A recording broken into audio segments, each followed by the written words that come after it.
today. I'm Esther Davis. You know what?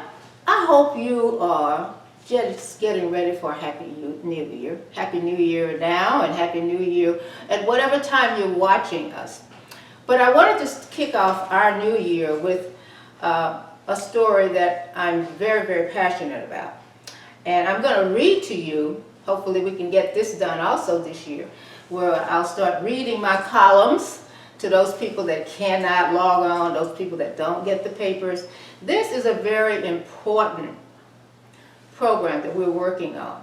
And actually we entitled it, The Face of Voter Suppression. The Face of Voter Suppression.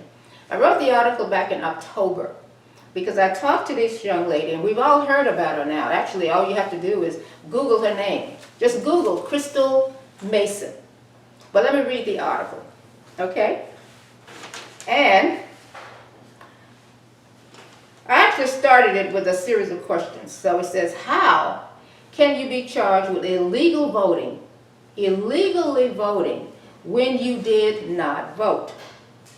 Further, how can you be incarcerated for making a mistake casting a vote? What is a provisional ballot? Does a provisional ballot constitute a vote? How did the term intentionally voted illegally become the elephant in the room in the case of Crystal Mason? Now, this is back in October that I wrote the article. We're taping this show the end of December for you in January and February and the rest of 2021. But these are questions that most of the people will ask about someone who attempted to vote, did not vote, but they're charged with illegally voting. I am part of the international outrage surrounding the case of Crystal Mason, the 45-year-old African-American mother who did not know, as a convicted felon in Texas, she could not vote until the supervised release was complete. Ms. Mason is now the face of recognized voter suppression in America. Now, I need to put a pin right here because she's also a charged felon. Served her time with honor, went back to school, got a degree, did all of the things in federal prison that she was supposed to do. Ms. Mason is now the face of recognized voter suppression in America, and especially in Texas. Texas is a voter suppression state. We all know that. As a native Texan, talking about myself, as a native Texan from a small southern Texas town, I have known this label since I was a child. I spoke to Ms. Mason last week. She believes in the power of the vote and is speaking out to others in Texas communities and beyond to exercise your power to vote. Now, again, let's put a pin there because we just went through an arduously difficult voting period. And voting comes up every year somewhere in America. Definitely every 2 years and definitely every 4 years. So the power of vote is always, the power to vote is always a subject that should be on our minds. Now, even though, where am I? But you can vote for her. Now, here's how you can vote for her. Ms. Mason is a business owner and has appealed to Governor Abbott for a pardon. That didn't work because our governor is not listening to her. If you're listening to us, let's say in March of 2025, you can log on and catch up with the status of Crystal Mason. That's what we're talking about. After our conversation and while arranging my notes, I could not get past the timeline that we had discussed. One of my questions was, give me an idea of your day on the day that you attempted to vote. Okay, now stay with me. I don't want to lose you. Ms. Mason was really articulate in her deliberate answer to this question. Ms. Mason is a mother of 3, a grandmother, and she has the care of 3 additional children. She was fully acquainted with a routine. Everybody has a routine. If you're working, your routine sort of goes like this. You have a schedule, you have chores, and mothers with 3 children are always multitasking. So this is all part of Miss Mason's day, on the day that she went to vote. I read this somewhere, I read this someplace. When we examine the opinion of men, we find that nothing is more uncommon than common sense. Some like judgment to plain truth. Some of us don't respond to the plain truth. And some of us don't respond to rejects. Miss Mason started answering my questions with a blessing to be working at this time. Her day started at 5 a.m. By 7 p.m., she says, I'm at work. I get off from work at 4:30, and the dialogue continued. This is my conversation with her the first time I spoke with her on the phone. I got the sense in talking to her that she views voting as the duty of all responsible Americans in our amazing new world. As a convicted felon, she had completed the requirements and all conditions of her crime, and even took advantage of her time that she was in prison to study, go back to school. She now, today, faces the charge of intent to vote illegally. Intent to vote illegally, when she was never told about the many arteries designed to suppress your vote, nor was the vote counted. I'm going to repeat that one. She went to vote. She did not get a chance to vote. The vote was not counted, but she still is up for her freedom, giving it up again because of this ridiculous thing I just mentioned. That is the bottom line. The case was insufficient, and she was again arrested.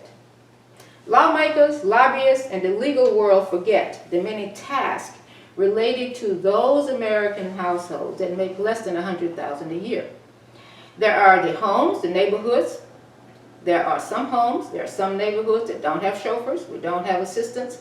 We don't have somebody to drop off our kids. We don't have anybody to go to the grocery store. We have this litany of things that we don't have, and the rest of the world does. So she has all of these things to do after work on the day that I am talking about. This is the first time I talked to her on the phone. So she explains this day. At the end of her 5:30, you've only got 2 hours to get to the poll to vote. So she goes to vote, and they wouldn't let her vote because her name wasn't on the list. Now I need to mention something very important here, because she and I talked for about maybe an hour. And one of the things I finally thought, where do you live? Well, I live in Yearend, Texas. I didn't know where Yearend, Texas is. I'm a native Texan. I looked it up. It is on the map, right outside of Fort Worth. But let's go back to what my message is today. At the end of her day, she goes to vote. She has until an hour, 7 p.m., 6 p.m. to 7 a.m., because the polls close at 7.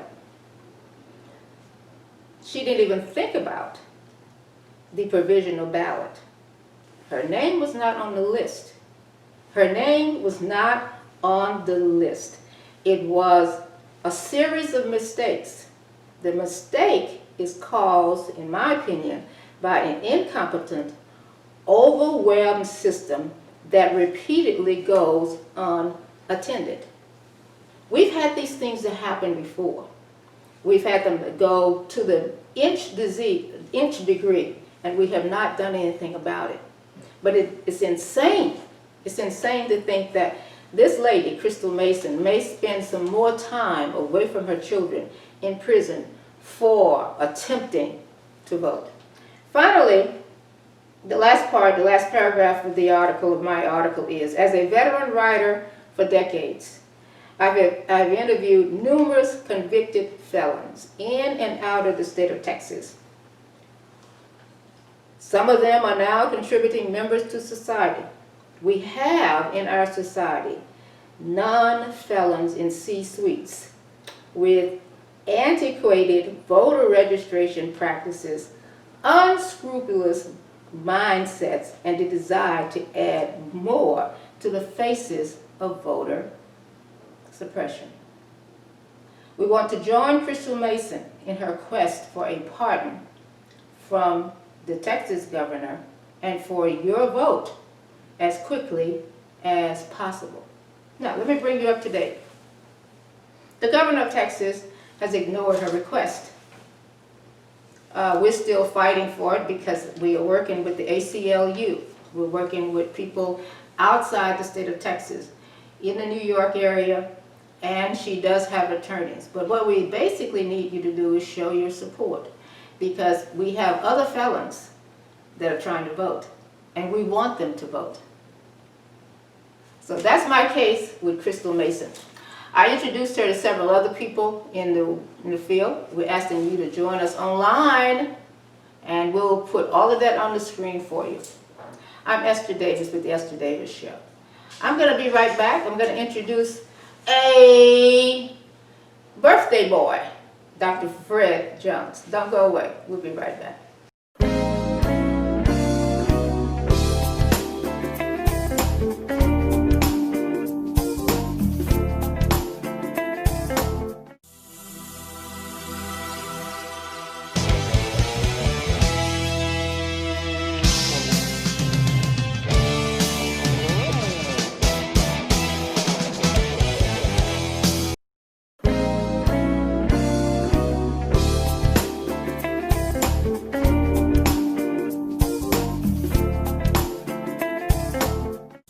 Top of the day to you. We're starting a whole new segment for 2021. We want you to join us this entire year. Please let us do a review for you. And this is the Year in Review. Please welcome Dr. Fred Jones. Thank you, Mr. Davis. Thank you very much. Greetings everybody. Happy New Year to you, and to me, happy birthday. My 64th birthday. That means that I have been with Esther since I was about 35. You do the math to see how long we've been together. So today we're going to do something that we did a long time ago, but we're going to do something a little different. This has been a very, very dramatic and tough year. So what we're going to do is what we like to call just a year in review of my opinion. Dr. Fred A. Jones here, 2020. Now there's an old joke that was going around on Facebook about MD 2020, which was Mad Dog 2020, which is now coming in a variety of flavors. Those of you who are out there kicking it, and some of you still are kicking it with the MD 2020, that about sums up what this year has been about. MD 2020 was something that hit you hard, but it had a very bad taste to it, okay? It did the job, it was cheap, inexpensive, and it messed over a lot of people's lives. MD 2020, so that's what we're going to talk, entitle this. This is Mad Dog 2020 10.0 though. So let's start at the beginning. First of all, as you see, I have about, 8 of these. Because as you know, I'm into fashion. So I figure if you have to wear this, you might as well be in style. So when I get masks, I make sure they flow with whatever I'm wearing. Okay, so then it becomes an accessory. So let's just get right to that point. First of all, this, people, is simply an accessory.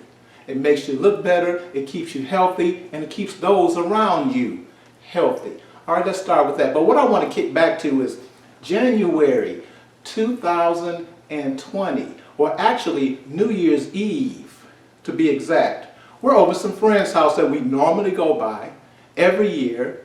They live here in Dallas, downtown Dallas, in the Design District. We always kick it every year because my birthday, which is today, and I am 64, falls between, of course you know, New Year's Eve and my birthday. So we kind of celebrate both. So we're at our friend's house like we normally do every year. My wife always does a spectacular job, and my friend is spectacular as well.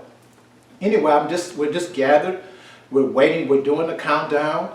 We do the 10, 9, 8, 7, 6, 5, 4, 3, 2, 1, and everybody goes, boom, Happy New Year. We're like, whoa, it's Happy New Year, it's 2020. Can you believe it? Everybody's excited. This is a new decade. We're not even tripping on Donald Trump. We are just enjoying the moment that it is 2020. Then, it's Super Bowl. So we're going through January. But meanwhile, if you recall, we're starting to hear some rumors or some ripplings in the air about some type of mysterious virus that's causing some problems, but nobody's really talking about it. And we certainly aren't imbibed in tune to it. We're just rolling and doing our thing because that's what we do every year. We do our thing, which becomes this synopsis of why this year has been so destructive, because we were used to doing our thing.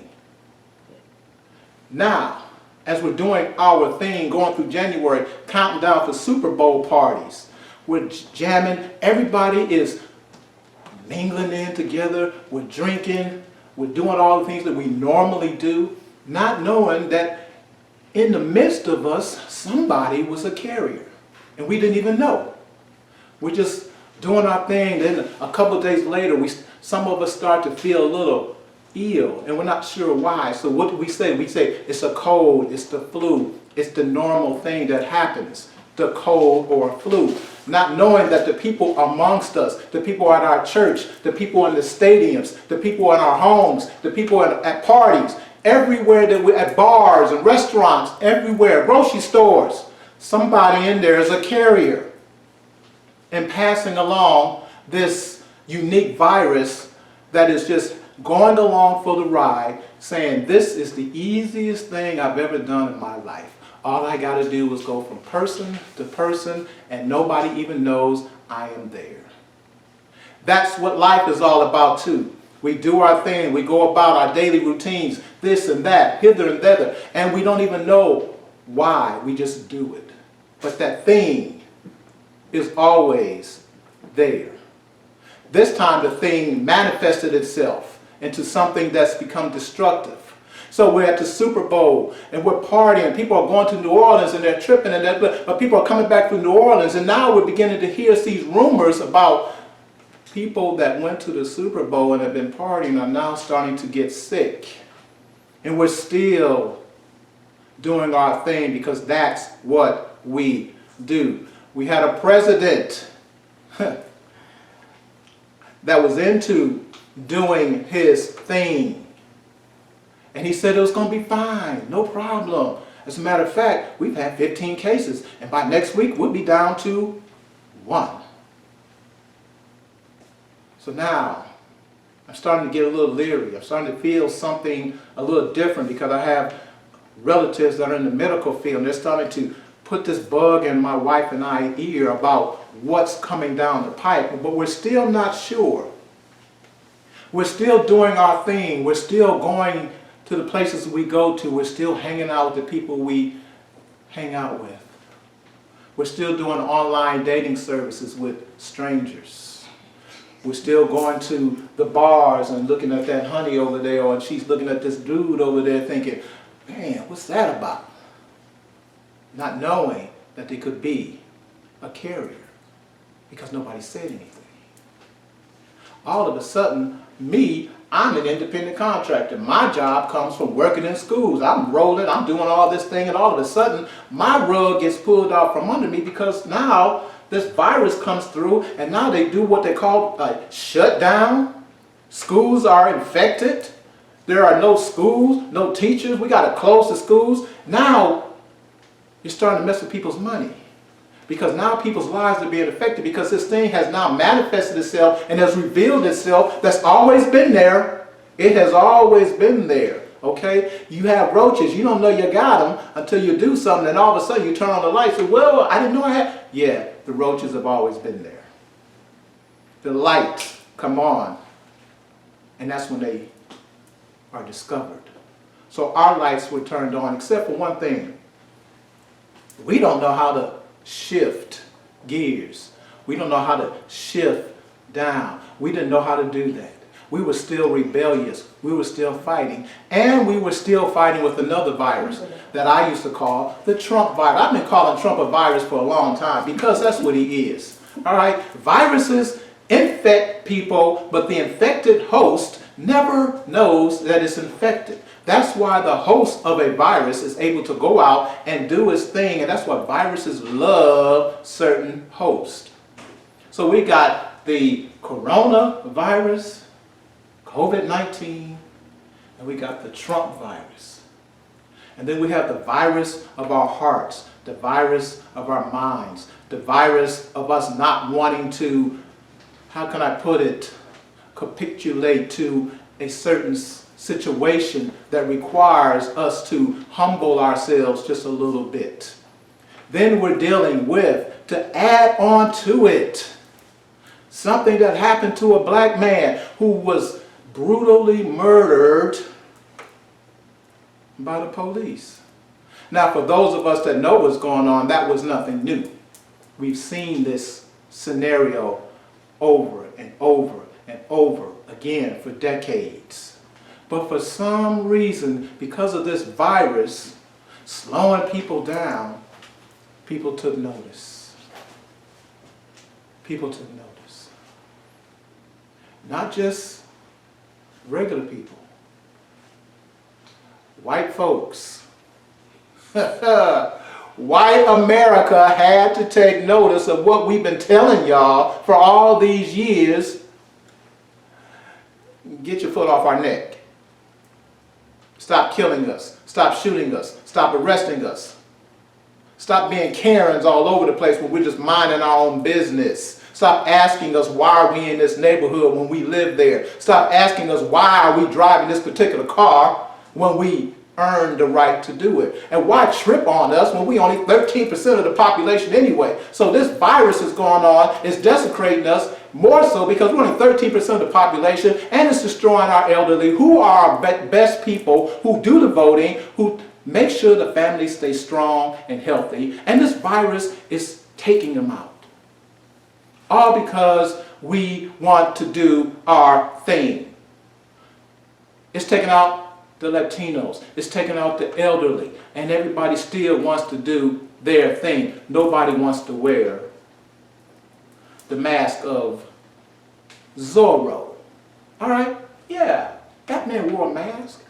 Zorro wears a mask. Superheroes wear masks. Why do they wear masks? To cover their identity. Why do we wear masks? To protect our identity against the virus. So we're continuing this flow. We're continuing to go. Our world has been turned upside down. We're now starting to pay attention to those people in the grocery stores that go in there at 1, 2 o'clock in the morning and stock up the groceries for you. We're starting to pay attention to the fact that your toilet paper that you waste and use and throw around is now a valuable commodity. We now start to appreciate those meat packers who have to bunch in together to cut those prime, A, choice, select meats that we love to imbibe and waste because we only eat half of it. We start to recognize the homeless. We start to recognize that people who normally never needed any assistance need some help. That's a humbling factor. Yet we still continue. Yet the madness still continue politically. Yet the madness still continue because black lives began to matter. Just like all lives are supposed to matter, we get that. But we're talking about black lives because for a long time they haven't mattered and they still don't matter. So let's get right back down to that. But I won't. I'll digress to another time. COVID-19, folks, has pulled the rug out from everybody globally.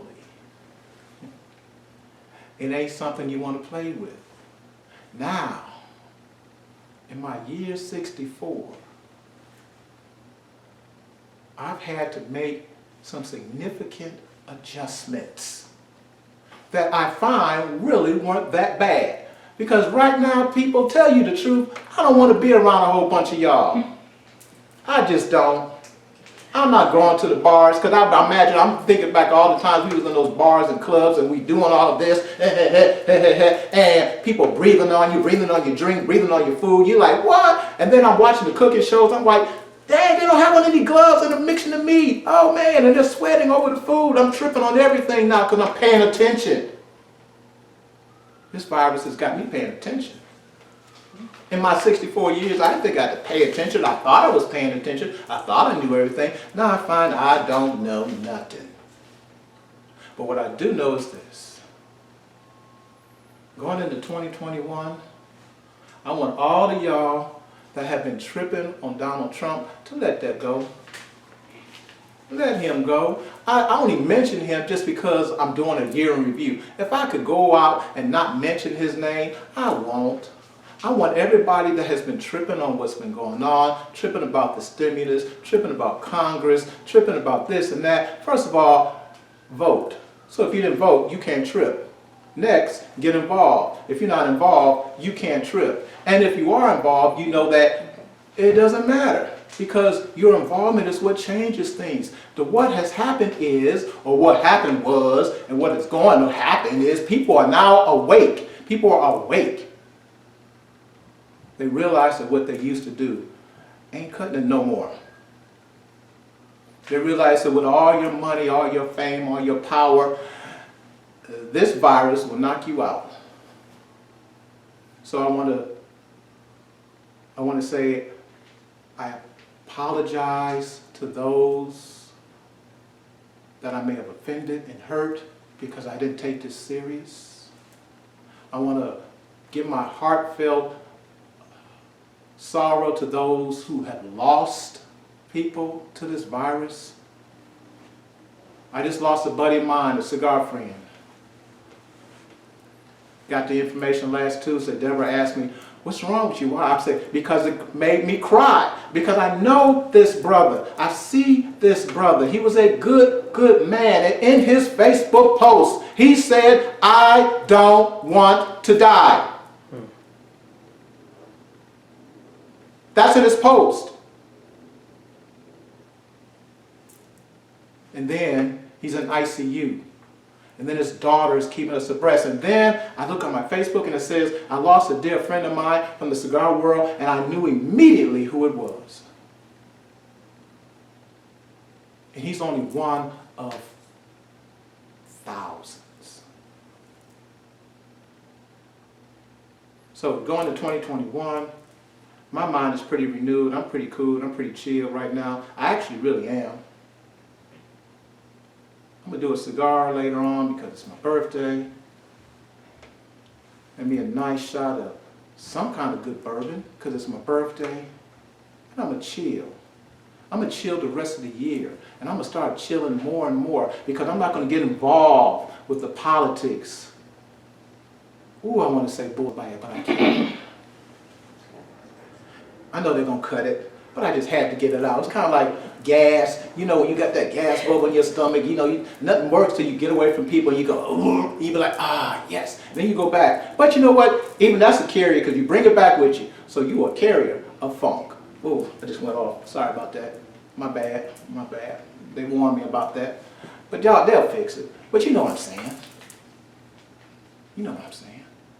I'm not going to deal with it anymore. I'm not going to get involved in it. I'm not going to allow myself to be part of it anymore.